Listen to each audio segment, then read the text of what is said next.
Hello guys! Magandang hapon sa inyong lahat. I am Chirigas from Masigari Channel, a faith healer, also a tarot reader. So ngayong hapon na to, tignan natin ang nagsabihin sa inyo ng ating mga gabay. So this is a special gabay for the month of December 15 hanggang December 21 for the sign of Capricorn. So Capri, welcome sa my channel. Ano kayang messages, advices ng spirit guides ang ating masasaga for today's video? Kanino kayang energy o kaganapan sa buhay ng mga Capricorn ng ating mga hagilap? So guys, this reading is a general reading namang hindi lahat makaka-resonate. Kunin lamang po ang makaka-relate sa inyo and comment down below kung kaninong energy ang ating nasagap. Because don't forget to like and subscribe my channel and ihirap ko siya for more videos update. Dahil ko maraming salamat po sa mga walang sawa mag-support sa aking channel, lalo-lalo na ang skip ng ads na way pagpalain kayo ng Diyos at may kapal. Siksik-liglig umapaw ni biyayang manang balik sa inyo. So let's see guys, what is the messages, advices sa iyo ng ating spirit for the sign of. So for the sign of Capricorn, so let's see and watch this. Ano kaya kaganapan sa buhay ng mga Capricorn ng ating mga ginap? Tutuklasin at bubulabugin natin. Angels, please give me information po. Let's see guys, so there's something a Ace of Swords, something a breakthrough. Bagay na maaaring magtagumpay ka na. No? May mga bagay na maaaring magbigay liwanag, linaw sa'yo, no? Sa mundong ginagalawan mo. O may mga bagay na maaaring magbigay ng kaliwanag at kaayusan sa sitwasyon. Maaaring magtagumpay ka with an Ace of Wands. So the Ace of Swords, The Ace of Swords, something a breakthrough, tagumpay. And kung there's something guys with the Ten of Swords, with the sabotage, mag-ingat ka lang sa mga taong nasa paligid mo. Maaaring some of them guys, sinasabotahe ka. Na mag-ingat ka sa mga plano mo dahil maaaring sabotahin, no? Or maaaring traidoring ka, mag-ingat ka. And kung there's something guys with the Eight of Pentacle, there's something about sa negosyo, trabaho, hanap buhay, o maaring kailangan mag-focus, no? Sa kung naman yung bagay na meron ka, no? Kailangan pangalagaan mo, at kailangan wag mong hayaan na ma-distract ka ng ninuman, no? So, let's see additional messages. Let's see, there's something guys with the Queen of Wands by confident. Lakasan mo ang loob mo. Lakasan mo ang pakiramdam mo. Alisin mo yung takot at pangamba mo. Kailangan palaban ka this time, no? Alisin mo yung nilangan, takot. Let's see, regards, there's something at 10 of Wands, something burden. May mga bagay na maaaring nagbibigay pabigat, obligasyon, responsibilidad. Na may mga bagay na, kumbaga, pinaglalaanan ka ngayon. Maaaring may mga hinuhulugan ka, may mga binabayaran ka, o may mga bagay na maaaring nagbibigay pabigat sa'yo. So, there's a justice card. There's something a justice will be served. Makukuha mo yung justice, justisya, a good karma. No, maaaring makukuha mo yung mga bagay na what you deserve. That's Ace of Swords represent with the Nine of Pentacles. So, see? There's a potential for abundance. So, pinapakita dito na magiging matagumpay ka at makakamtan mo, no? Ang kaayusan, kaliwanagan, at tagumpay na inaasam mo. What is the Ten of Swords? The Ten of Swords represent with the Three of Swords. So, this is something a pain, no? Meron talagang naiinggit sa'yo. There's an evil eye na magbabackstab talagang traitor sa'yo. No? Talagang, meron taong sumisira ng mga eksena mo dito. Na kailangan mag-ingat ka dahil, kumbaga, hindi to malayo eh. Ibig sabihin, malapit to. It's either kaibigan mo to, katrabaho, or kamag-anak or kapitbahay. Kasi, kumbaga, hindi ka naman ito magagawa ng eksena ng malayuan. No? This is something a sword na kailangan hawak-hawak. No? Para masugatan ka. So, ganon. Kumbaga, itong taon na to napakalapit. There's a death card. No? There is an ending in your beginning. So, may mga bagay din na matatapos na. Baka matatapos yung kontrata mo, o maaaring magkakaroon ka ng bagong trabaho. So, let's see additional messages. And there's something, guys, with the Four of Swords. So, there's something a rest. So, kailangan mo na pahinga. Nag-overfatigue ka raw. Alisin mo yung lilangan na takot mo. Kasi there's a team fear and doubt. So, let's see. What is the Ten of Wands? Represent, guys, with the Six of Cups. There is something a past person coming back. O meron ditong taong nagbigay pabigat sa'yo, no? Sa nakaraan, maaaring may mga obligasyon na iniwan sa'yo, o may taong babalik from the past na maaaring, kumbaga, magbigay kasagutan sa mga katanungan mo. What is the Justice card? The Justice represents with the Two of Cups. So, there's a partnership. na mayroong hustisya about sa partnership, makakamit mo yung balance, na makakamit mo yung mga bagay na what you deserve about sa partnership. Ace of Swords, the Knight of Pentacles represent with the King of Swords, stop the pattern. So, may mga bagay na kailangan mo ng tuldukan, putulin, alisin. No, lalo-lalo na yung mga bagay na alam mong hindi na nagsiserve. Yung mga bagay na alam mong hindi nakakatulong. Kailangan na tuldukan yan. So, let's see additional messages with the Ten of Swords, the Three of Swords.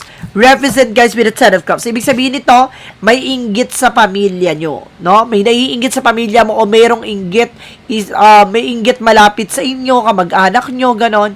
O may naiinggit, no, sa pamilya mo, sa side mo, ganon. What is the Eight of Pentacles? Of course, the Death card. Represent with the Four of Pentacles, saving money. So, proteksyonan mo at pangalaga mo yung finances, no? Tuldukan at putulin mo na yung mga bagay na alam mong hindi na nagsiserve, no? At hindi na nakakatulong sa'yo. What is the Queen of Wands? Because the Four of Swords represent guys with the Four of Wands. So this is something a celebration coming in. Na may mga celebration dito na magaganap, na maaaring mangyari. Na mayroon ditong homecoming, family gathering, ganon. What is the Ten of Wands? And of course, the Six of Cups. There is something a tower moment for a reverse. Something major changes. This is something chaos, no? May mga nasira from the past na kailangan mo na talagang talikuran at pakawalan. Huwag mo nang hayaan na bumalik pa tong tao na to kasi minsan nang sinira at sisirain niya ulit for that second time, third time around. There's a Six of Pentacles na maaring magtutuloy-tuloy na about sa finances, no? Mayroong mga bagay dito na maaring magbibigay balance, no? May matatagpuan kang makakasama mo talaga for good. No, meron talaga makikilala, talaga magpapatunay na salitang pag-ibig at pagmamahal. Okay.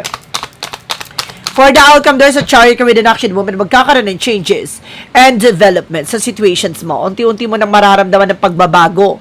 Unti-unti mo nang mararamdaman ng mga eksena, no? Kumbaga, unti-unti magbibigay liwanag sa isip mo. No, ano naman yung bagay na dapat mong gawin? No, because there's something guys with a magician for manifestation. May mga bagay na ma-manifest ka dito, makukuha at makakamit, magtatagumpay ka dito. No, kumbaga, ikaw yung naglagay sa sitwasyon mo, ikaw rin makakagawa ng paraan para makaalis ka dyan. Ibig sabihin, no, kumbaga masyado kang open dyan from your environment, for your family related, o kailangan mas maging ingat kayo. No, wag na kayong kwento ng mga plano, balak nyo with that full card. Wag kayo masyado nagtitiwala ng lubos. No, proteksyonan nyo ano man yung bagay na meron ka, paper, documents, ano man yung bagay na plano at pangarap nyo, sisecure nyo na yan. There's a Five of Cups for disappointment. Some of you guys na meron dito mga pinagsisisihan, no, may mga bagay na kumbaga pinanghihinayangan. So, kalakasan mo ng loob mo na lahat ng bagay dito, there's a reason. May dahilan yun. There's an Ace of Pentacles. So, meron tungkol about sa pera. Kaya nasira, no, itong relasyon nyo dahil it's either kumbaga love scam to o maaaring kumbaga iniwang ka at baon sa utang, no, yung person na to. O meron taong babalik from the past na maaaring magbigay ng opportunity sa'yo. There's a Six of Swords. Transition. Makakabangon at makakabawi ka na. Ibig sabihin nito, no, talaga meron tungkol sa nakaraan mo na nagkabaon-baon ka sa utang dahil sa tao na to. So, meron na dating daw na magpapabago ng eksena mo, na magbibigay balanse, no, sa nangyari sa iyo sa buhay mo. Let's see. Angels Purple, let's give information tayo pagdating sa finances and career, love life, at kalusugan.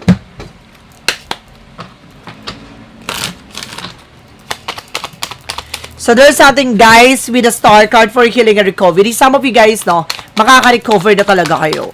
Na makaka-recover na kayo sa lahat ng mga nangyari for your finances and career with a Queen of Swords. Clear the boundaries. Linisin mo rin na sa paligid mo. Manatiling balance, no? Kasi minsan pagdating sa pag in love ka, diba? Minsan nabibigay mo ng todo, lahat-lahat. There's an advice card for self-love. Kailangan mo alagaan at mahalin mo yung sarili mo. Disconnect from the world. There's something a devil card.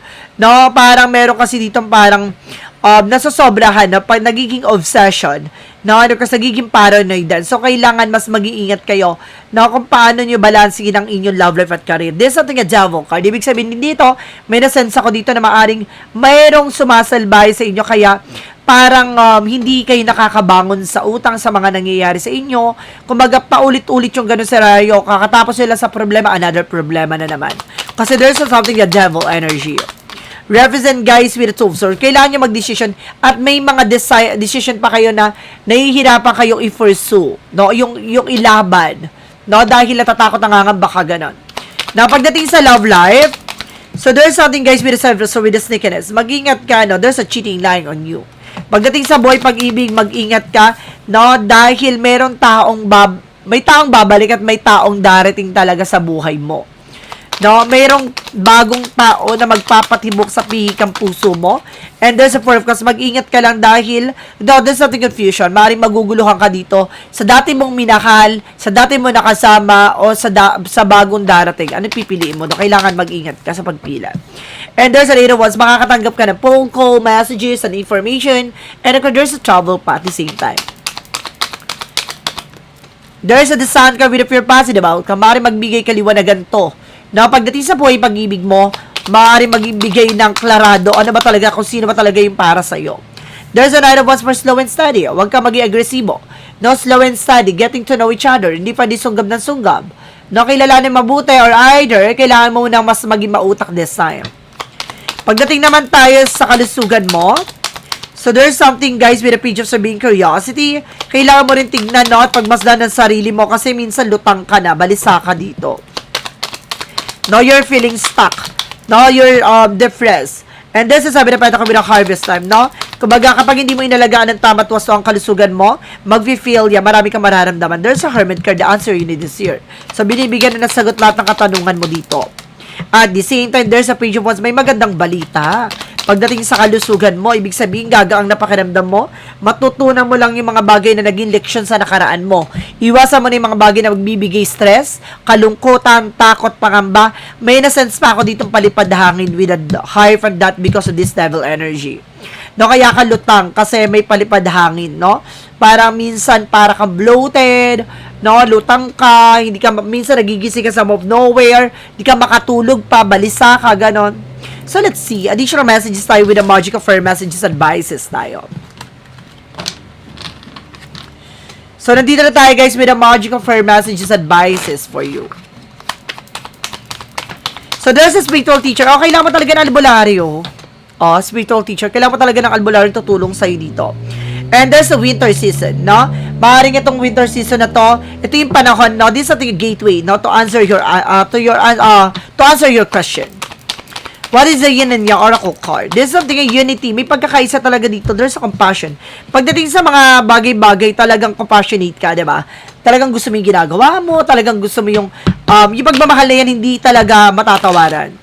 So, let's see what is synchronicities. So, there is something, guys, with a spiritual guidance ulit. Spiritual teacher, spiritual guidance. Kailan mo talaga ng albularyo tutulong sa'yo. Oh, see? Double clarification tayo, guys. No, meron talagang kailangan tumulong sa'yo. Parang merong kang mga signs, no, or something na nararamdaman or nangyayari sa'yo, lalo na sa buhay pag-ibig na matagal nang pauikot-ikot at paulit-ulit. No, kailangan na matuldukan. Ibig sabihin baka lagi kang sawi, lagi ka iniiwan. No, merong ibig sabihin yan. What is the Romance Angels? With a Mystic Love Oracle deck. So, kung gusto mo malaman at nakarelate at napanood mo tong reading na to at nag-accurate at talaga nag-resonate sa'yo, magpa-private reading ka para malaman natin kung ikaw ba talaga to. There's the Damas. Meron dito nagpapanggap. There's the other women. No, meron ditong hindi pinapakita ang totoong sarili niya. No, there's something competition, nakikipagkompetensya sa'yo. No, gusto niya na ayaw niyang masasapawan, ayaw niya na mauungasan. Archangel Michael messages. Represent dito with this situation is already resolved. Some of you guys, no, maaaring masusolusyonan na o nasolusyonan na itong problema mo.